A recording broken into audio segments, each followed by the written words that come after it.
صفحہ نمبر 9 ہے اور اس کی آخری لائن سے سبق شروع ہو رہا ہے۔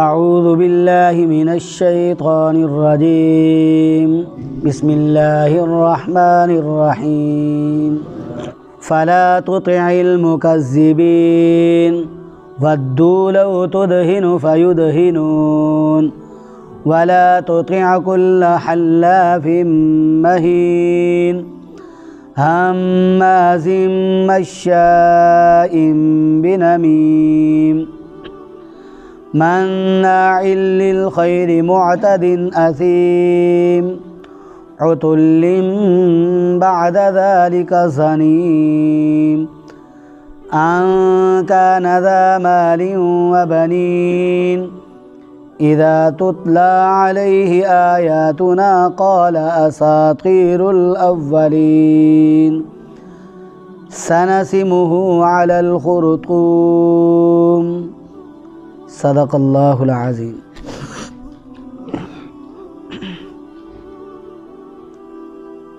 کل جو سبق ہم نے پڑھا تھا اس سبق میں اللہ تبارک و تعالی نے اپنے محبوب حضور نبی اکرم صلی اللہ علیہ وآلہ وسلم کی تعریف اور آقا علیہ الصلوۃ والسلام کی شان عظمت کو بیان فرمایا۔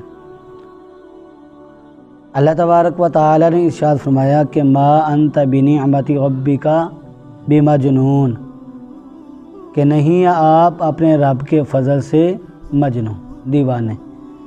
مشرکین مکہ حضور نبی اکرم صلی اللہ علیہ وآلہ وسلم کو نعوذ باللہ مجنون کہتے تھے، دیوانہ کہتے تھے، تو اللہ تبارک و تعالی نے اپنے محبوب حضور نبی اکرم صلی اللہ علیہ وآلہ وسلم کے بارے میں ارشاد فرمایا کہ آپ اپنے رب کے فضل سے مجنون نہیں ہیں، دیوانہ نہیں ہیں، اور فرمایا آپ کے لیے تو ایسا اجر ہے جو نہ ختم ہونے والا ہے، اور آپ اخلاق عظیم کے اعلیٰ عہدے پر فائز ہیں۔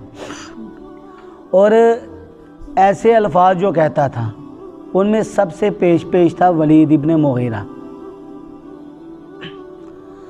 اللہ تبارک و تعالی نے حضور نبی اکرم صلی اللہ علیہ وآلہ وسلم کے بارے میں ارشاد فرمایا کہ آپ دیوانے نہیں ہیں، آپ مجنون نہیں ہیں، آپ تو بڑی عظمتوں والے ہیں، آپ کے اخلاق بھی بڑے عظیم ہیں۔ اللہ تبارک و تعالی نے ارشاد فرمایا فلا تطع المکذبین، پس آپ نہ بات مانیں جھٹلانے والوں کی، حق بات کو جھٹلانے والوں کی باتوں کو آپ نہ مانیں۔ کیا مطلب؟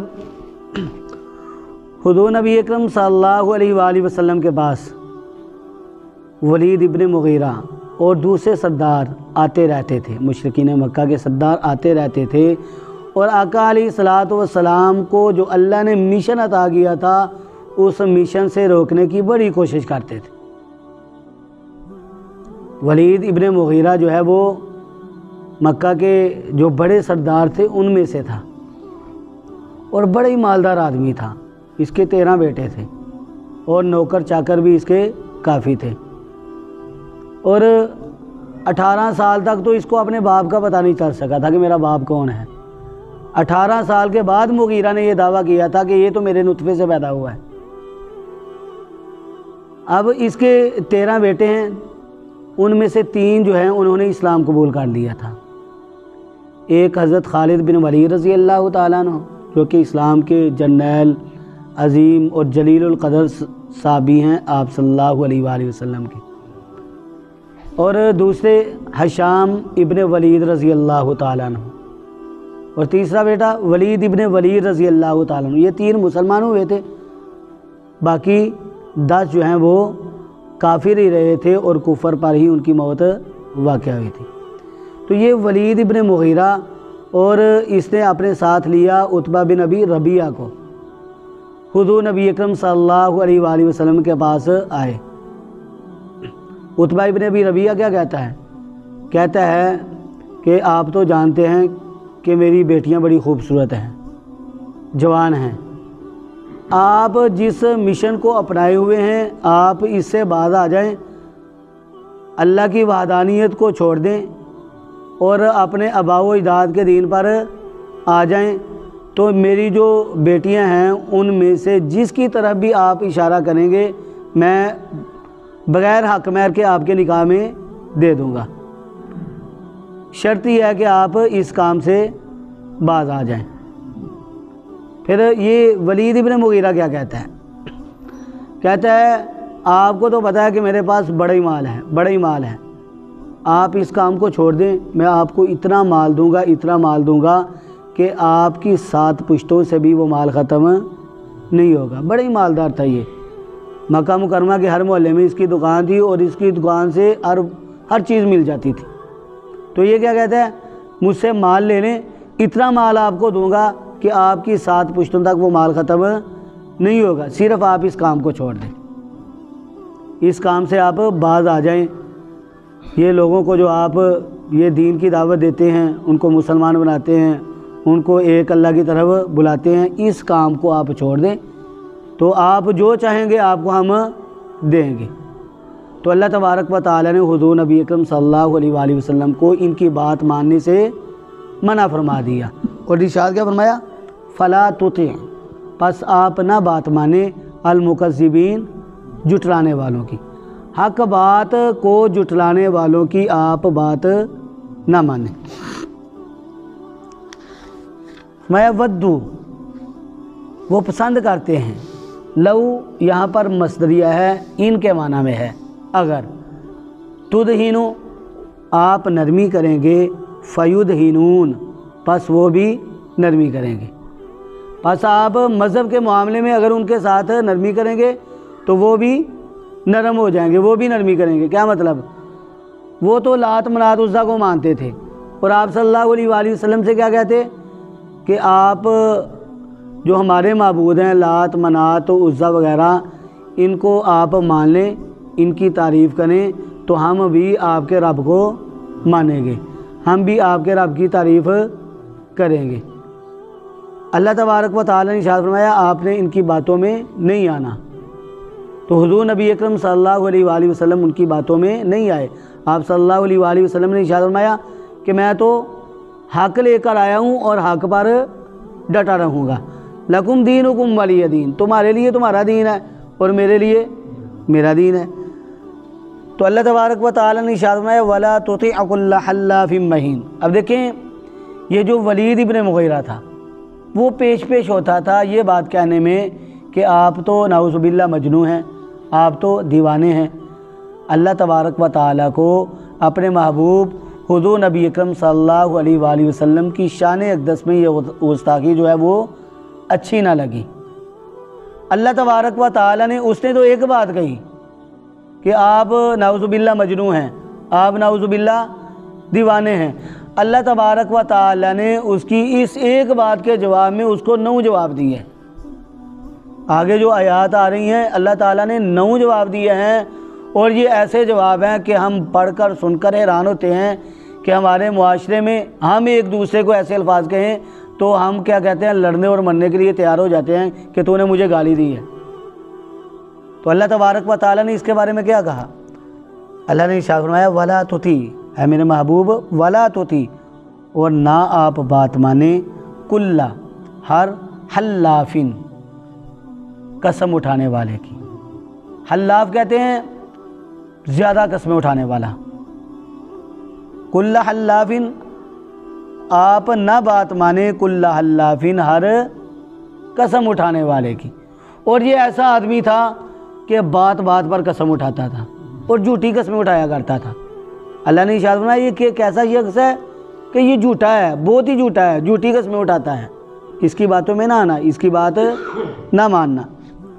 فرمایا مہین، مہین کہتے ہیں ذلیل انسان کو، کمینے انسان کو مہین۔ اللہ نے فرمایا کہ یہ کیسا انسان ہے؟ یہ تو ذلیل انسان ہے، یہ تو کمینہ انسان ہے، یہ تو رسوا ہو چکا ہے۔ ذلیل انسان ایسا کہ لوگوں کی نظروں میں وہ ذلیل ہو، اور یہ ایسا ذلیل انسان تھا کہ جب لوگوں کی مجلس میں ہوتا تو لوگ اس کی قدر کرتے تھے، لیکن جو ہی مجلس سے اٹھ کر چلا جاتا تو لوگ اس کے بارے میں کیا کہتے؟ یہ تو وہی ہے 18 سال تک جس کا باپ ہی نہیں ملا تھا، لوگ اس کے باتیں کرتے تھے۔ اللہ نے فرمایا کہ یہ ذلیل انسان ہے۔ فرمایا ہمازین، ہماز کسے کہتے ہیں؟ عربی زبان میں تانا دینے والا، تانا دینے والے کو کہتے ہیں تانا، جو انسان عیب نکالنے والا، یہ جو کوئی بھی اس کے پاس آ کر بیٹھتا تو اس کے بڑی عیب نکالتا تھا، اس کو بڑی تانے دیتا تھا کہ تیری آنکھ کیسی ہے، تیری ناک کیسی ہے، تیری شکل و صورت کیسی ہے، تیرا ہاتھ کیسا ہے، یعنی بات بات پر وہ تانے دیتا تھا، لوگوں کے عیب نکالتا تھا۔ اللہ نے فرمایا ہم مازن، اپنا بات مانے کس کی؟ تانا دینے والے کی، مشائم بنمیم، چلتے پھرتے چغلیاں کرنے والے کی۔ یہ چلتے پھرتے چغلیاں کرتا تھا، اس مجلس میں بیٹھا ہے، وہاں چغلی کھائی، اس کی چغلی اس کے پاس اور اس کی کسی دوسرے کے پاس۔ اللہ تعالیٰ نے ارشاد فرمایا یہ کیسا انسان ہے؟ مشائم بنمیم، کثرت سے چغلیاں کرنے والا۔ فرمایا منائن، روکنے والا ہے، للخیری، خیر سے۔ یہ کیسا انسان ہے؟ جو خیر سے روکنے والا ہے، نیکی کے کاموں سے روکنے والا ہے، اسلام سے روکنے والا ہے، ایمان سے روکنے والا ہے۔ جو کوئی نیکی کا کام کر رہا ہوتا ہے اس کے پاس جاتا ہے اور اس کو نیکی کے کام کرنے سے روکتا ہے، یہ تو کیا کر رہا ہے؟ اللہ نے ارشاد فرمایا مناع للخیر، روکنے والا ہے للخیر، نیکیوں سے۔ معتدن، اللہ نے ارشاد فرمایا حد سے تجاوز کرنے والا ہے۔ حد سے تجاوز کرنے والا یعنی بڑیاں زیادتیاں کرتا تھا، چونکہ اس کے پاس اس کے بیٹے بھی تھے اور نوکر چاکر بھی تھے، تو کوئی اسے پوچھنے والا نہیں تھا، جس کو چاہتا لاٹھی کے ساتھ مار دیتا، جس کو چاہتا مکہ مار دیتا، تھپڑ مار دیتا۔ اللہ نے ارشاد فرمایا یہ کیا ہے؟ زیادتیاں کرنے والا ہے۔ اسیم بہت بڑے گناہ گار کو کہتے ہیں۔ اللہ نے ارشاد فرمایا یہ کیسا آدمی ہے؟ اسیم، بہت زیادہ گناہ گار ہے۔ فرمایا اتلم، بد مزاج ہے۔ بد مزاج کیسا انسان ہے یہ؟ کہ اپنی سناتا ہے، کسی دوسرے کی سننے کے لیے تیار نہیں ہے۔ اور اس کے بعد اللہ تعالیٰ نے ارشاد فرمایا، نواں جملہ کیا ارشاد فرمایا؟ اللہ نے فرمایا بعد ذالک، اس کے بعد زنیم، بدنام ہے۔ ہماری زبان میں اس کو کہتے ہیں حرام زادہ، جس کے باپ کا علم نہ ہو۔ زنیم زنا کے نطفے سے ہے۔ اللہ تبارک و تعالیٰ نے ارشاد فرمایا یہ ایسا آدمی ہے، ان سب کے بعد، یعنی اللہ تبارک و تعالیٰ نے 8 باتیں بیان کی اور ان باتوں کے بعد اللہ نے کیا ارشاد فرمایا؟ زنیم، یہ تو حرام کے نطفے سے ہے، یہ تو زنا کے نطفے سے ہے۔ اب دیکھیں یہی آدمی حضور نبی اکرم صلی اللہ علیہ وآلہ وسلم کی زبان پر اس کو یقین تھا کہ آپ کی زبان سے جو بات نکلتی ہے وہ سچی ہوتی ہے، اور اس بات پر بھی یقین تھا کیونکہ ضدی آدمی تھے۔ یہ مکے کے سردار جو ہیں ضدی تھے۔ آپ صلی اللہ علیہ وآلہ وسلم کو صادق اور امین تو انہوں نے جوانی میں ہی کہنا شروع کر دیا تھا، لیکن ضدی تھے، بات نہیں مانتے تھے۔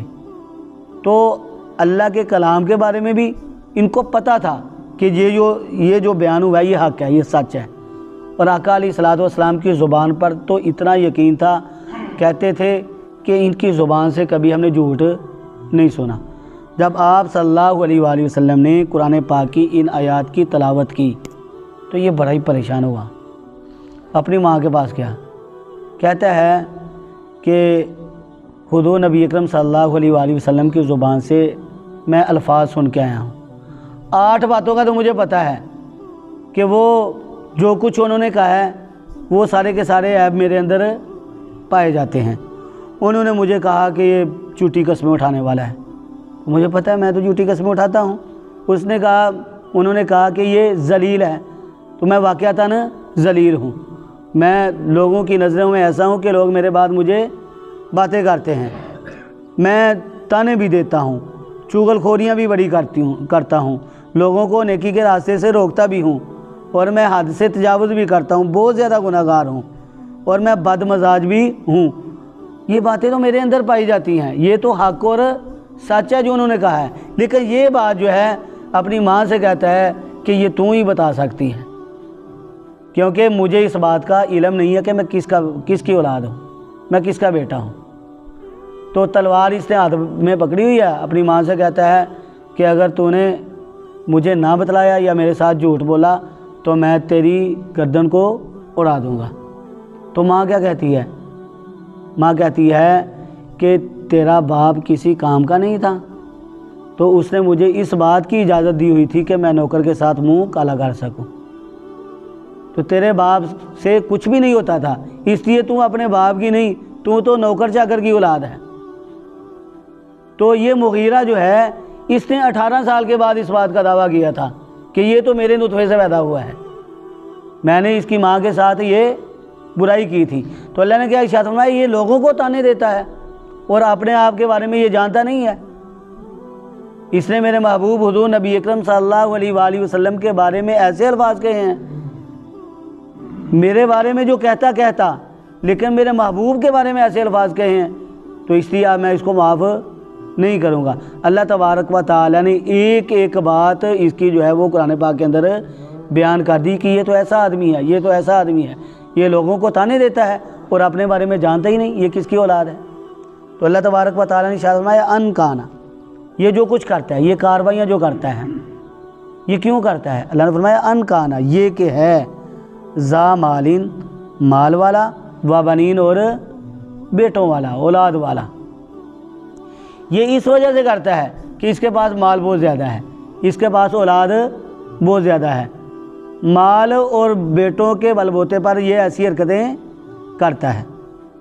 اللہ نے ارشاد فرمایا اذا تتلا، جب پڑھی جاتی ہیں علیہ، اس پر آیاتنا، ہماری آیات، جب ہمارے کلام کی اس کے سامنے تلاوت کی جاتی ہے تو قالا، کہتا ہے اساطیر، اساطیر اسطورہ کی جمع ہے، اسطورہ کہتے ہیں قصے اور کہانی کو، تو یہ کیا کہتا ہے؟ یہ تو قصے اور کہانیاں ہیں الاولین، پہلے لوگوں کی، یعنی قرآن پاک کی آیات جب اس کے سامنے پڑھی جاتی تو یہ کیا کہتا؟ یہ بدبخت یہ کہتا تھا یہ تو پہلے لوگوں کے قصے اور کہانیاں ہیں۔ قرآن پاک کے اندر اللہ تبارک و تعالی نے بے شمار واقعات بیان فرمائے ہیں، لیکن یہ محض قصے اور کہانیاں نہیں ہیں، یہ تو حق اللہ نے بیان کیا ہے، یہ اللہ نے انسان کی عبرت کے لیے بیان کیا ہے۔ یہ سارے کے سارے واقعات، یہ سارے کا سارا کلام جو ہے انسان کے لیے درس حیات ہے۔ اللہ تبارک و تعالی نے انسان کی ہدایت کے لیے اس کو نازل فرمایا ہے۔ تو یہ کیا کہتا؟ یہ تو پہلے لوگوں کی قصے اور کہانیاں ہیں۔ اللہ تبارک و تعالی نے ارشاد فرمایا سنسمہ، ان قریب ہم داغ لگا دیں گے، ہو اس کو، علی الخرطوم، سونڈ پر۔ خرطوم کسے کہتے ہیں؟ خرطوم کہتے ہیں ہاتھی کی سونڈ کو۔ اس کی ناک جو ہے وہ لوٹے کی طرح پھولی ہوئی تھی، یعنی ہاتھی کی سونڈ کی طرح اس کی ناک تھی۔ اور خرطوم عربی زبان میں یہ خنزیر کی سونڈ کو بھی کہا جاتا ہے کہ اس کی ناک جو ہے وہ خنزیر کی ناک کی طرح تھی۔ اب اللہ تبارک و تعالی نے ارشاد فرمایا ان قریب ہم لگا دیں گے داغ اس کو، علی الخرطوم، ناک پر، سونڈ پر۔ بدر کے میدان میں حضور نبی اکرم صلی اللہ علیہ وآلہ وسلم کے جلیل القدر صحابی، انصاری صحابی، انہوں نے اس کے ناک پر وار کیا، کاری زخم لگا۔ یہ زخم کھا کر مدینہ طیبہ سے، بدر کے میدان سے بھاگا اور مکہ مکرمہ میں آیا، اور مکہ مکرمہ میں آ کر یہ چھپتا رہا۔ اس کا زخم جو ہے وہ بڑھتا گیا، بڑی مرہم لگائی، بڑی پٹیاں لگائی، لیکن اس کو آرام نہیں آیا۔ اسی زخم کی وجہ سے اس کی موت واقع ہوئی۔ تو اللہ تعالیٰ نے کیا ارشاد فرمایا؟ ان قریب ہم داغ لگا دیں گے اس کو، علی الخرطوم، سونڈ پر، اس کی ناک جو ہے اس پر کاری زخم لگے گا، اور ان قریب اپنی ناک کی تکلیف کی وجہ سے وہ مارا جائے گا۔ تو ناک کی تکلیف کی وجہ سے ہی وہ مارا گیا۔ تو اللہ تبارک و تعالی نے اپنے محبوب حضور نبی اکرم صلی اللہ علیہ وآلہ وسلم کی شان اقدس میں گستاخی کرنے والے کے بارے میں اللہ نے ارشاد فرمایا اس سے بڑھ کر ذلیل کوئی ہو ہی نہیں سکتا۔ اور ہمارا ایمان بھی ہے، ہمارا عقیدہ ہے کہ اللہ کے نبی حضور نبی اکرم صلی اللہ علیہ وآلہ وسلم اللہ کے آخری نبی ہیں، اللہ کے محبوب ہیں، سید الاولین ہیں، سید الآخرین ہیں۔ جو کوئی آقا علیہ الصلوۃ والسلام کی شان میں گستاخی کرتا ہے، اللہ تبارک و تعالی اس کو اس کی طرح ذلیل کریں گے۔ اللہ تبارک و تعالیٰ اس کو رسوا کریں گے۔ وہ انسان بدبخت ہوگا، ذلیل ہوگا اور رسوا ہوگا جو آقا علیہ الصلوۃ والسلام کی شان میں گستاخی کرے گا۔ اللہ تبارک و تعالیٰ سے دعا ہے اللہ رب العزت ہمیں اپنے محبوب حضور نبی اکرم صلی اللہ علیہ وآلہ وسلم کی شان عظمت کو بیان کرنے والا، آقا علیہ الصلوۃ والسلام کی شان عظمت کو سننے والا، تذکرے کرنے والا اللہ تبارک و تعالیٰ بنائیں، اور اللہ تبارک و تعالیٰ ہمیں اپنے کلام سے محبت کرنے والا اور اللہ تبارک و تعالیٰ اس کلام کو سمجھنے والا اور اس پر عمل کرنے والا بنائیں۔ وآخر دعوانا ان الحمد للہ رب العالمین۔